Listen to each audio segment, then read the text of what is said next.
Princess Castro at narito ang mga napapanahong balita.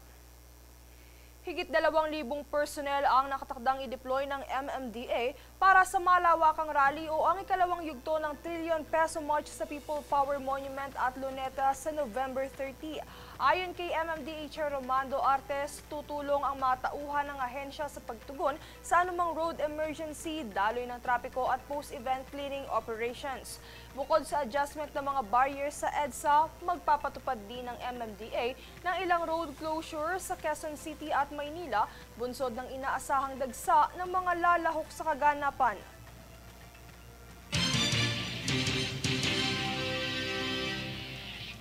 Samantala, dinagsa ng mga tao ang pagsisimula sa tradisyon ng taunang Christmas lighting at pagpapailaw sa higanteng Christmas tree sa Pasay City nitong Biyernes ng gabi. Tunghayan ang ulat mula kay Jovi Rodriguez. Nagsimula ng pailawan ng Pasay City ang taunang Christmas lighting sa lungsod, kabilang na ang higanteng Christmas tree at belen nito. Kasabay nito ang pagpapasabog ng makukulay na fireworks display sa kalangitan sa harap ng naturang munisipyo. Ito rin ay pasimula ng month-long celebration ng lokal na pamahalaan para sa ika-162 years na anibersaryo ng syudad. Kaugnay nito, inaabangan naman sa mga susunod na araw ang iba pang mga aktibidad katulad ng parada ng mga light decorations, recycled belen making, job fair, kasalang bayan at iba pa hanggang matapos ang taon.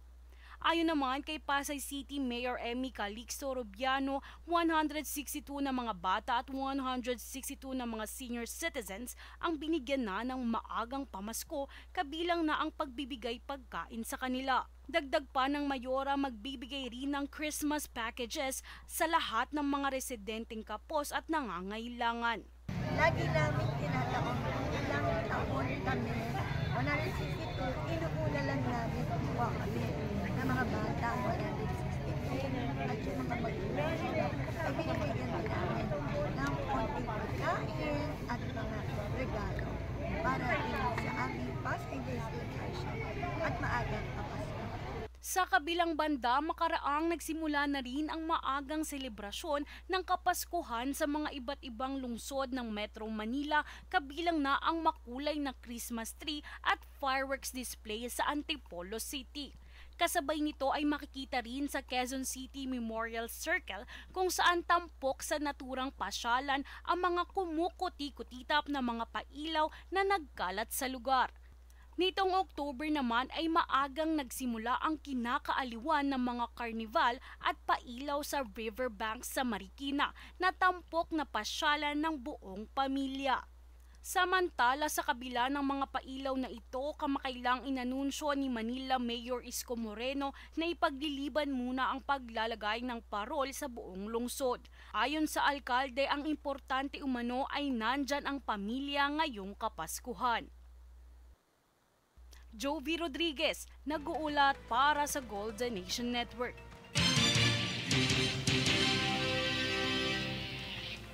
Umani ng samut-saring negatibong reaksyon ang naging pahayag ni Department of Trade and Industry o DTI Secretary Cristina Aldigar Roque na kasya umano ang 500 pesos para sa Noche Buena ng 4 na miyembrong pamilya.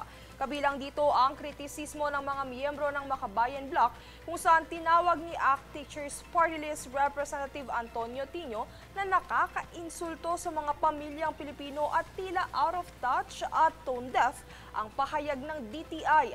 Dagdag pa niya, tinatangka ng nasabing pahayag na gawing normal ang kahirapan at ginagaslight ang mga Pilipino na tanggapin ang mga kakulangan ng pamahalaan habang ang mga tiwali ay nagdiriwang sa pondo ng publiko. Ayon pa kay Kamanggawa Party List Representative Elijah San Fernando, hindi siguro na mamalengke ang kalihim at hinamon niya itong samahan siya sa palengke at patunayang kayang bumili ng pang Noche Buena sa halagang 500.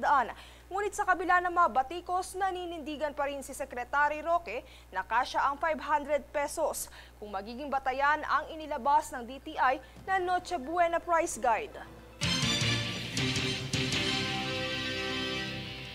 Kami ang boses ng pagbabago. Ako si Princess Castro at ito ang News Force.